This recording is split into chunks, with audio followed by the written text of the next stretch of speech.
रहमानिर्रहीम सल्लल्लाहु अलैहि व आलिहि वसल्लम रब्बि यस्सिर वाला तुअस्सिर व तम्मिम बिल खैर व बिका नस्ताइन। अस्सलाम वालेकुम माय डियर स्टूडेंट्स। अब तक जिन बच्चों ने मेरे चैनल को सब्सक्राइब नहीं किया वो जल्दी से सब्सक्राइब कर लें, नोटिफिकेशन बेल को क्लिक कर दें ताकि नई आने वाली कोई भी वीडियो आपसे मिस ना हो जाए। वीडियो अच्छी लगे तो इसे लाइक ज़रूर कीजिएगा। Let's set about our work. आज हम सॉल्व करेंगे रिव्यू एक्सरसाइज 5 का 8, 9, 10, 11, 12, 13 एंड 14 क्वेश्चन। 8 क्वेश्चन देखें। Find mean median mode of the following data. ये मीन मीडियन और मोड इन दोनों का आपने फाइंड आउट करना है। अब फर्स्ट पार्ट देखें 8 क्वेश्चन। मीन का फॉर्मूला लिखा सिग्मा एक्स ओवर एन। इसकी जो एक्स बार भी लिख लेते हैं और मीन वैसे भी लिख सकते हैं। अब सारी वैल्यूज़ को हमने ऐड कर दिया है और टोटल वैल्यूज़ ये 10 थी, हमने नीचे 10 लिख दिया। वो ऐड किया 667 आया, नीचे 10 डिवाइड होकर 66.7 मीन आ गया। अब arranging the data in ascending order. Ascending order में डेटा को अरेंज किया, आप इसे डिसेंडिंग ऑर्डर में भी कर सकते हैं। तो मीडियन क्या होगा? दरमियान वाली दोनों टर्म्स, साइडों वाली हमने 4 4 छोड़ दिए, 1 2 3 4 ये भी छोड़ दिए, इधर से 1 2 3 4, तो दरमियान में ये दो 68 और 69 आ गई। मीडियन है ये, इसको 2 से डिवाइड करेंगे, ऐड करके आ गया 68.5। मोड क्या होगा? जो टर्म ज़्यादा बार आई हैं। 57 भी 2 बार आया है और 69 भी 2 बार आया है, तो ये दोनों ही मोड हैं। अब देखें सेकंड पार्ट में वैल्यूज़ दी गई। मीन का फॉर्मूला लिखा, ये सारी वैल्यूज़ हैं, इनको हमने ऐड किया ये, और 13 थी टोटल, ये 13 से डिवाइड कर दिया और इन सबको ऐड किया तो हमारे पास 1 2 3 7 है, नीचे 13 डिवाइड किया 95.15, ये हमारा मीन आ गया। और arranging the data in ascending order, ascending order में सारा डेटा ही हमने लिख लिया।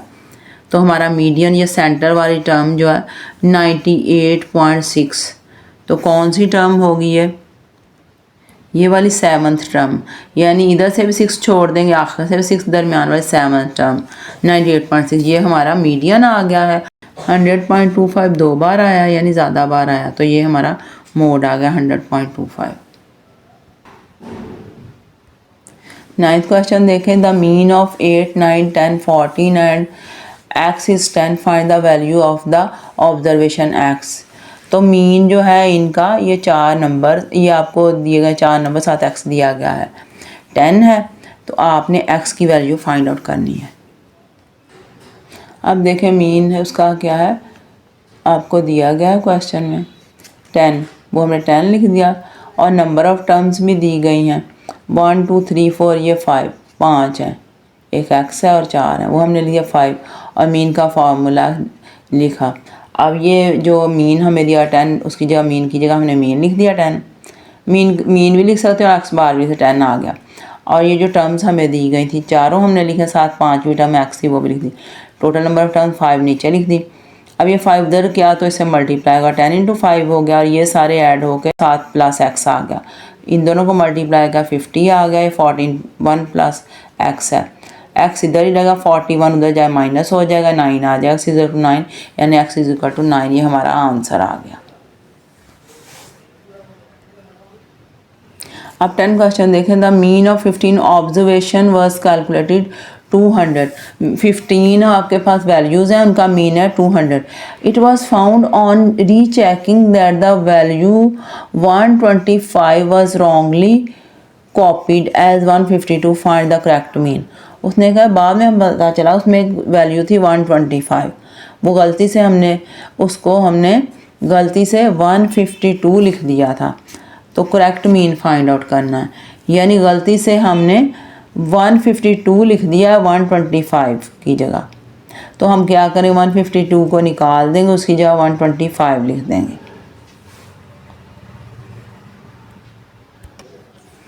अब देखें हमें क्वेश्चन में बताया गया है कि मीन जो है 15 ऑब्जर्वेशन का 200 है, तो 15 ऑब्जर्वेशन मीन का फार्मूला लिखा, 15 ऑब्जर्वेशन या 15 टर्म्स हैं, नीचे 15 लिख दिया और मीन कितना 200। ये सिग्मा x जो है सम ऑफ टर्म्स जो है, सम ऑफ 15 टर्म्स हमें नहीं पता। सिग्मा x को इधर रहने दें, 15 उधर जाकर से मल्टीप्लाई हो जाएगा 200 से, तो सिग्मा x क्या आ जाएगा 3000।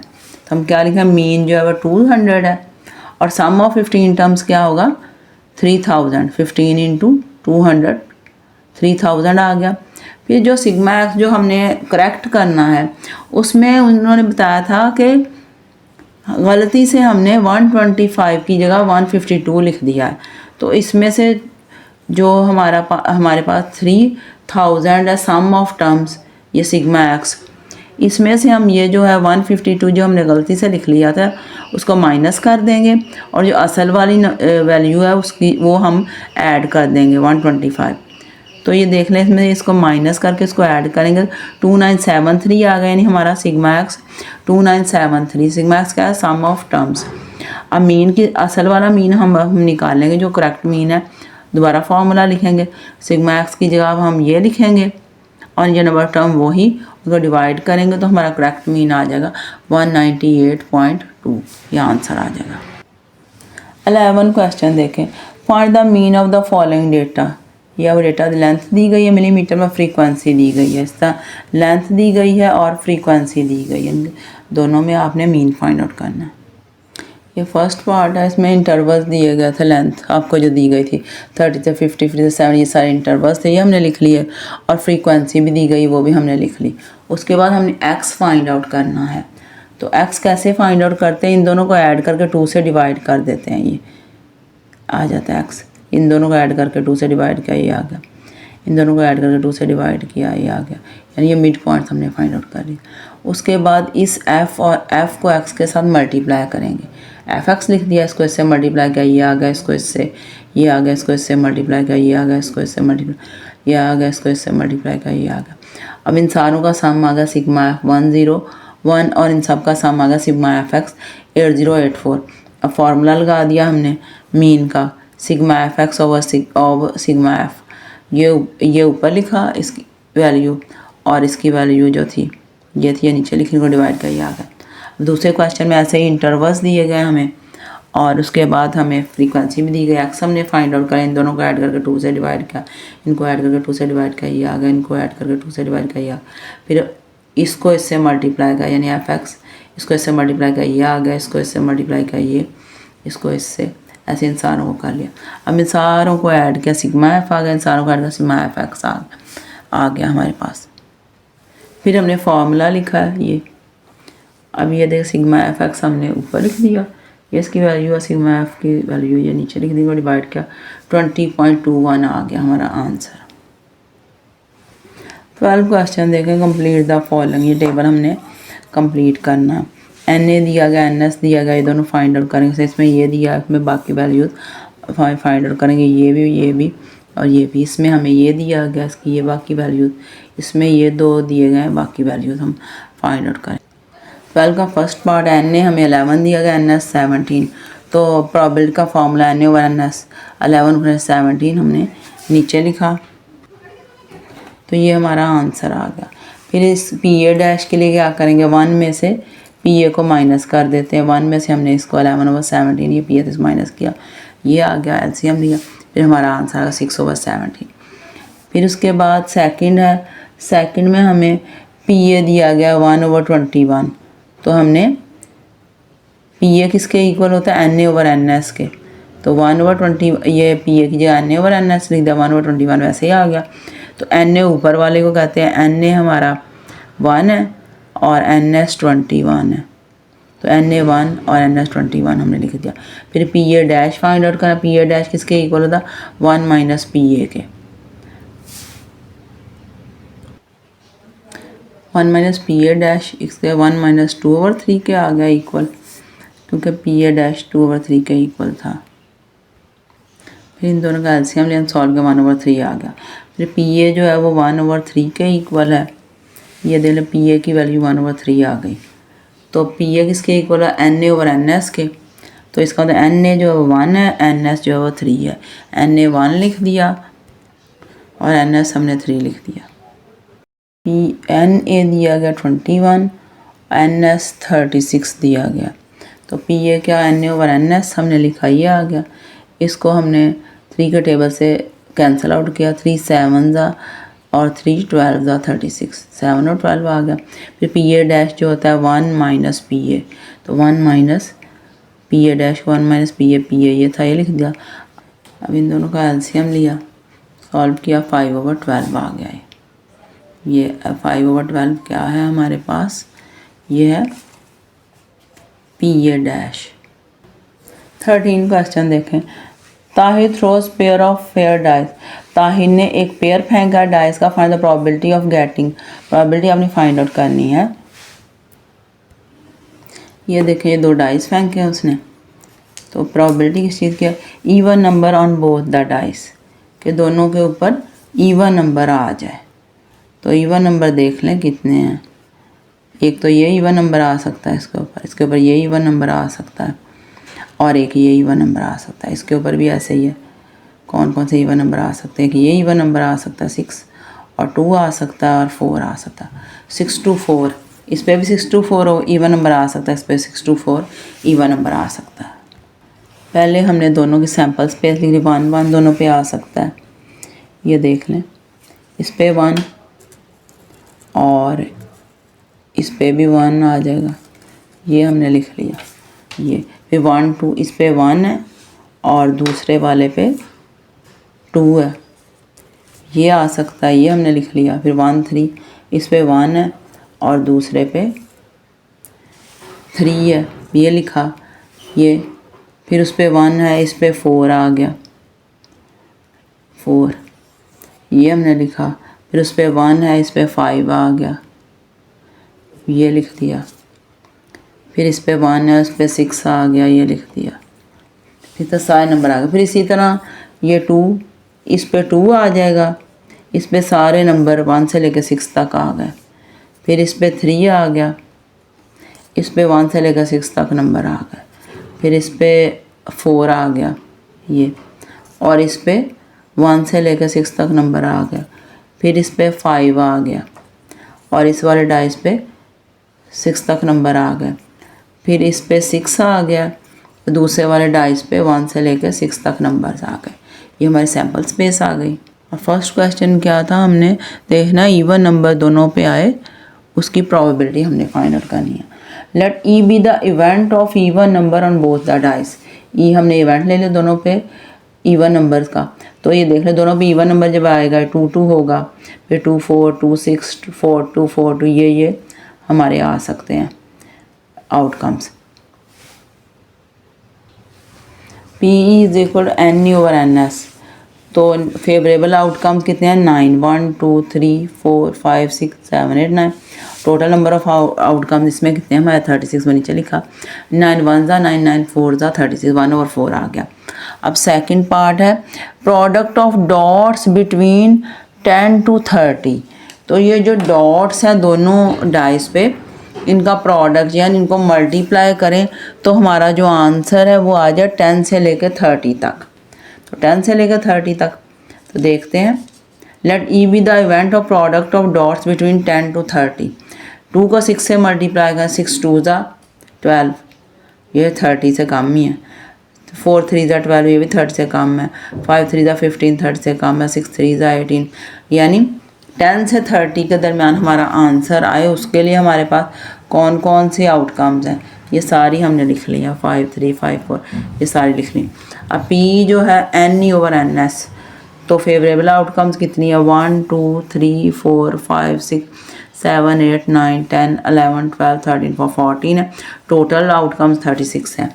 तो 2 7 ज़ा 14, 2 18 ज़ा 36, 7 over 18 आ गया। यानी दोनों नंबर्स को मल्टीप्लाई करें तो हमारा आंसर 10 और 30 के दरमियान आना चाहिए। अब थर्ड पार्ट देखें। Number 5 on the first dice and least 3 on the second dice. यानी जो फर्स्ट डाइस है उसके ऊपर आपका नंबर 5 आ जाए और दूसरे डाइस पे कौन सा नंबर आए, 3 आए, एटलीस्ट 3, और बाकी यानी 3 भी आ सकता है दूसरे वाले डाइस पे, और 3 से बड़े नंबर भी आ सकते हैं। तो ये देख लें क्या लिखेंगे। Let E be the event of number 5 on the first dice and at least 3 on the second dice. तो ये हमने लिख लिया। अब इसकी जो इवेंट है क्या है 5 3 पहले पे 5 है, दूसरे पे 3 है, पहले 5 दूसरे 4 5, यानी पहले वाले डाइस पे 5 आए, दूसरे वाले डाइस पे 3 आए या 3 से बड़ा नंबर आए। एटलीस्ट 3 का मतलब यही होता है कि 3 या 3 से बड़ा नंबर। अब हमारे कितनी आउटकम्स हैं 1 2 3 4। फेवरेबल आउटकम्स 4 है, वो हमने ऊपर 4 ली, टोटल 36 हैं। 4 9 ज़ा 36, 1/9 आ गया आंसर। फिर फोर्थ है इसका question, no even number on both the dice. ये जो दोनों डाइस हैं किसी पे भी इवन नंबर ना आए, ऑड आए, यानी इस पे 5 आ गया, इस पे 1 आ गया, इस पे 5 आ जाए, 3 आ जाए, 1 आ जाए, इस पे भी 5 3 1 यही आ सकते हैं। ये ऑड नंबर्स हैं, यानी इवन नंबर दोनों पे ना आए। तो उसके लिए let E be the event of no even number on both the dice. तो इसकी आउटकम्स कौन कौन सी हैं ये हमने लिख ली। टोटल आउटकम्स कितनी है 1 2 3 4 5 6 7 8 9 9 है। तो ये हमारा नंबर ऑफ फेवरेबल आउटकम्स 9 है, टोटल 36 है। 9 4 ज़ा 36, 1/4 आंसर आ गया। लास्ट क्वेश्चन देखें, a letter is chosen at random from the word statistics. Statistics से वर्ड है, उसमें से हम लेटर अपनी मर्ज से चूज़ किया random. For the probability of getting P vowel, P consonant, P T P, यानी वाउल के लिए प्रोबेबिलिटी, कॉन्सोनेंट के लिए, टी के लिए, टी डैश के लिए, ए के लिए, एन अल्फ़ाबेट के लिए और जी के लिए। वर्ड है ये क्या, स्टैटिस्टिक्स हमने लिख लिया। पी वाउल किसके इक्वल होगा, पी वाउल, यानी इनमें से कोई वाउल हम चूज़ करें उसकी प्रोबेबिलिटी, तो N vowel over N S. तो वाउल के लिए फेवरेबल आउटकम्स, वाउल्स कितने हैं, वाउल्स हैं जिनकी अलिफ की तरह की साउंड हो, उन लेटर्स को वाउल कहते हैं। एक आई है, फिर आई है और एक ए है, 3 लेटर्स हैं। तो 3 ऊपर लिखेंगे। टोटल लेटर्स कितने हैं 1 2 3 4 5 6 7 8 9 10, 10 नीचे लिख दिया। ये आ गए पी कॉन्सोनेंट। वाउल्स के अलावा जो लेटर्स होते हैं उन्हें कॉन्सोनेंट्स कहते हैं। तो 3 वाउल्स हैं, 10 में से बाकी 7 जो होंगे वो कॉन्सोनेंट्स होंगे। वो गिन भी लेते हैं 1 2 3 4 5 6 7। तो P N consonant over N S 7/10 आ गया। उसके बाद है टी के लिए पी टी एन टी और एन एस। टी कितने हैं 1 2 3 3 है, ऊपर लिखा और नीचे टोटल लिख दिया लेटर 10, ये 3/10 आ गया। P D dash P T dash 1 minus P T, 1 minus और पी टी ये है 3/10, इसको हम इधर लिख देंगे। फिर इसका एलसीएम ले लेंगे, 7/10 आ गया। उसके बाद पी ए कितने हैं, एक ही है ए, तो P A N over N S 1/10। P N alphabet, alphabet यानी कोई भी हम लेटर ले सकते हैं। तो कोई भी लेटर, टोटल 10 लेटर्स हैं, N alphabet over N S 10/10 आ गया, 1 आ गया। और पी जी, जी इसमें कोई भी नहीं है, P G over N 0/10 is equal to 0।